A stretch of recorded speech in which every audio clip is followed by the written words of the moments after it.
Hello everyone, my name is Amit Kumar. आज हम इस वीडियो में गॉस लॉ की एक एप्लीकेशन को देखेंगे। गॉस लॉ का यूज करके हम यहाँ पे इलेक्ट्रिक फील्ड को फाइंड करेंगे due to uniformly charge spherical shell. तो सबसे पहले हमने कंसिडर कर लिया है कि हमने एक स्फेरिकल सेल को ले लिया है, इस पे पॉजिटिव चार्ज यूनिफॉर्मली डिस्ट्रीब्यूटेड है एंड इस पे जो टोटल चार्ज है वो पॉजिटिव क्यू है। इसका सेंटर हमने ओ मान लिया पॉइंट एंड इसका रेडियस कैपिटल आर है। सो यहाँ पे हमें 3 पॉइंट पे इलेक्ट्रिक फील्ड को फाइंड करना है। सबसे पहले स्फेरिकल सेल के आउटसाइड पॉइंट पे इलेक्ट्रिक फील्ड को फाइंड करेंगे, देन उसके सरफेस पे इलेक्ट्रिक फील्ड को फाइंड करेंगे एंड जो थर्ड पॉइंट है वो स्फेरिकल सेल के किसी भी इनसाइड पॉइंट पे हम इलेक्ट्रिक फील्ड को फाइंड करेंगे। तो सबसे पहले हमने एक पॉइंट पी कंसिडर कर लिया। यहाँ पे कोई पॉइंट पी है, ये स्फेरिकल सेल के आउटसाइड पॉइंट है। इसका डिस्टेंस हम मान लेते हैं सेंटर से, ये हमारा स्मॉल आर है।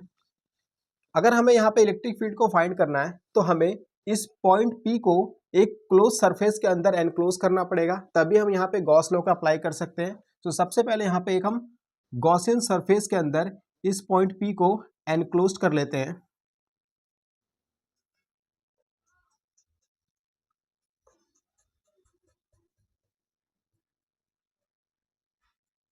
कुछ इस तरीके से एंड यहाँ पे हम एक इस गॉसियन सरफेस का एक एरिया एलिमेंट मान लेते हैं, कंसिडर कर लेते हैं कि ds है। अब इस एरिया एलिमेंट का हम अगर एरिया वेक्टर देखते हैं तो एरिया वेक्टर की डायरेक्शन कुछ इस तरीके से आएगी, क्योंकि एरिया वेक्टर हमेशा सरफेस के परपेंडिकुलर होता है और आउटवर्ड डायरेक्शन में होता है। अगर हम इस एरिया का यहाँ पे इलेक्ट्रिक फील्ड देखते हैं यहाँ पे, तो इलेक्ट्रिक फील्ड क्या आ जाएगा, इलेक्ट्रिक फील्ड की डायरेक्शन भी इसी डायरेक्शन में आ जाएगी, क्योंकि यहाँ पे पॉजिटिव चार्ज है एंड पॉजिटिव चार्ज से इलेक्ट्रिक फील्ड हमेशा पॉजिटिव चार्ज से दूर की तरफ होती है। तो यहाँ पे इलेक्ट्रिक फील्ड और एरिया वेक्टर के बीच का जो एंगल आएगा वो कितना आ जाएगा, हमारा 0 डिग्री आ जाएगा।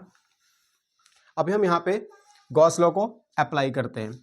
तो गॉस लॉ क्या कहता है, किसी भी क्लोज सरफेस के लिए जो हमारा ई डॉट डी एस होता है, ये हमारा क्यू अपॉन में एप्सिलॉन नॉट होता है। क्यू यहाँ पे क्या है, टोटल चार्ज है इनसाइड। इनसाइड का मतलब है यहाँ पे हमें जो टोटल चार्ज लेना, हमेशा क्लोज सरफेस के अंदर का चार्ज लेना है, कभी भी आउटसाइड का नहीं लेना। ये पॉइंट हमारा आउटसाइड पॉइंट है। हम आउटसाइड पे इलेक्ट्रिक फील्ड को फाइंड कर रहे हैं स्फेरिकल सेल के। सो आउटसाइड पे क्या हो जाएगा, small R is greater than capital R हो जाएगा। अगर हम यहाँ पे इलेक्ट्रिक फील्ड को देखते हैं, सो जो हमने गॉसियन सरफेस माना है, इस पे जितने भी पॉइंट हैं ये सब सेंटर से इक्वल डिस्टेंस पे है। तो इसके हर पॉइंट पे जो इलेक्ट्रिक फील्ड होगा उसके मैग्नीट्यूड इक्वल आएगा, या फिर हम ऐसे कह सकते हैं यहाँ पे इलेक्ट्रिक फील्ड क्या होगा, कांस्टेंट होगा। तो इलेक्ट्रिक फील्ड अगर कांस्टेंट होगा तो यहाँ पे हम इसको लिख सकते हैं, यहाँ पे डॉट प्रोडक्ट है हमारा, तो डॉट प्रोडक्ट को जब हटाते हैं तो क्या आ जाएगा हमारा E D S cos theta आ जाएगा। थीटा यहाँ पे कितना हमारा 0 डिग्री है, तो कॉस 0 आ जाएगा का क्लोज इंटीग्रल, यह आ जाएगा क्यू इनसाइड अपॉन में एप्सिलॉन नॉट आ जाएगा। इलेक्ट्रिक फील्ड कांस्टेंट है तो इलेक्ट्रिक फील्ड को हम बाहर निकाल लेंगे इंटीग्रेशन के, अंदर बचेगा हमारा ds एंड cos 0 कितना हो जाता है हमारा 1 होता है। सो इसको लिख सकते हैं हम। अच्छा, यहाँ पे q इनसाइड है। q इनसाइड का मतलब ये जो गॉसियन सरफेस माना है इसके अंदर टोटल चार्ज कितना है, पॉजिटिव q है। तो इसको लिख सकते हैं हम q अपॉन में एप्सिलॉन नॉट, यह आ जाएगा ds का। जब हम इंटीग्रेशन करेंगे यहाँ से, तो यहाँ पे ds एक छोटा सा एलिमेंट है, ds कर करके पूरा इंटीग्रेशन करेंगे तो पूरा ये स्फेयर का एरिया आ जाएगा। तो एरिया कितना आ जाएगा यहाँ पे 4 पाई आर स्क्वायर आ जाएगा, यह आ जाएगा क्यू अपॉन में एप्सिलॉन नॉट आ जाएगा। इलेक्ट्रिक फील्ड अगर यहाँ से फाइंड करते हैं तो आ जाएगा हमारा क्यू अपॉन में 4 pi epsilon naught R square आ जाएगा। सो स्फेरिकल सेल के आउटसाइड पॉइंट पे इलेक्ट्रिक फील्ड की वैल्यू कितनी आती है हमारी, क्यू अपॉन में 4 pi epsilon naught R square आ जाएगा। इसी तरीके से हम स्फेरिकल सेल के सरफेस पे भी इलेक्ट्रिक फील्ड फाइंड कर सकते हैं एट सरफेस। तो सरफेस पे क्या हो जाएगा, स्मॉल आर की वैल्यू कैपिटल आर के इक्वल हो जाएगी। सो यहाँ पे हमें इस स्फेरिकल सेल को एक गॉसियन सरफेस के अंदर एनक्लोज करना पड़ेगा, उसका रेडियस इस आर के इक्वल हो जाएगा, स्मॉल आर कैपिटल आर के इक्वल हो जाएगा। तो यहाँ पे अगर हम इलेक्ट्रिक फील्ड फाइंड करते हैं तो सेम इसी मेथड से हम इलेक्ट्रिक फील्ड को फाइंड कर लेंगे, पर यहाँ पे स्मॉल आर की जगह पे क्या आ जाएगा, कैपिटल आर आ जाएगा। सो इलेक्ट्रिक फील्ड कितना आएगा यहाँ पे, Q अपॉन में 4 pi epsilon naught R square आ जाएगा। अगर हम यहाँ पे स्फेरिकल सेल के किसी इनसाइड पॉइंट पे इलेक्ट्रिक फील्ड को फाइंड करना चाहते हैं, तो सपोज करते हैं कि हमने कोई पॉइंट यहाँ पे मान लिया है, पी पॉइंट मान लिया है। इस पी पॉइंट पे हम इलेक्ट्रिक फील्ड फाइंड करना चाहते हैं due to spherical shell.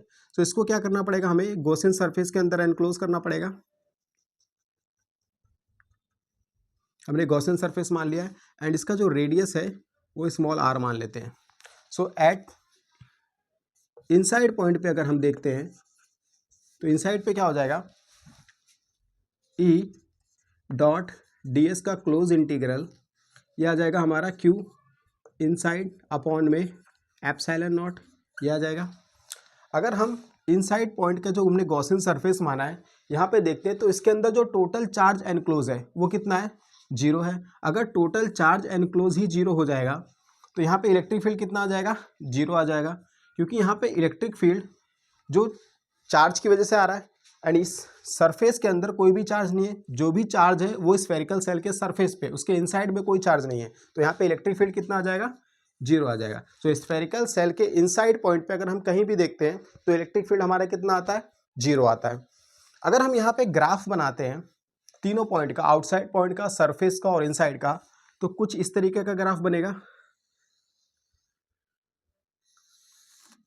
Suppose करते हैं यहाँ पे हम डिस्टेंस को कंसीडर कर लेते हैं इस एक्सिस पे एंड यहाँ पे हम इलेक्ट्रिक फील्ड को कंसीडर कर लेते हैं। सो सबसे पहले सेंटर से जब हम स्फेरिकल सेल के सरफेस की तरफ मूव करते हैं तो यहाँ पे क्या टोटल इलेक्ट्रिक फील्ड क्या है, यहाँ पे 0 है। तो यहाँ पे अगर हम सेंटर पे से स्फेरिकल सेल के सरफेस की तरफ मूव करते हैं तो इनिशियल में क्या है, यहाँ पे इलेक्ट्रिक फील्ड क्या है, 0 है। जैसे ही हम सरफेस पे जाते हैं तो सरफेस पे इलेक्ट्रिक फील्ड क्या आता है हमारा, मैक्सिमम आ जाता है। कितना आता है ये आ जाएगा हमारा Q अपॉन में 4 pi epsilon naught R square आता है। एंड जैसे ही सरफेस से हम आउटसाइड पॉइंट की तरफ जाते हैं तो हमारा इलेक्ट्रिक फील्ड क्या करता है, डिक्रीज करने लग जाता है। सो यहाँ पे आएगा कुछ इस तरीके से बन जाएगा ग्राफ। इलेक्ट्रिक फील्ड जो होगा वो इनवर्सली प्रोपोर्शनल हो जाएगा आर स्क्वायर के। सो आई होप कि ये डेरिवेशन आपको अच्छे से समझ में आई होगी। मिलते हैं नेक्स्ट वीडियो में।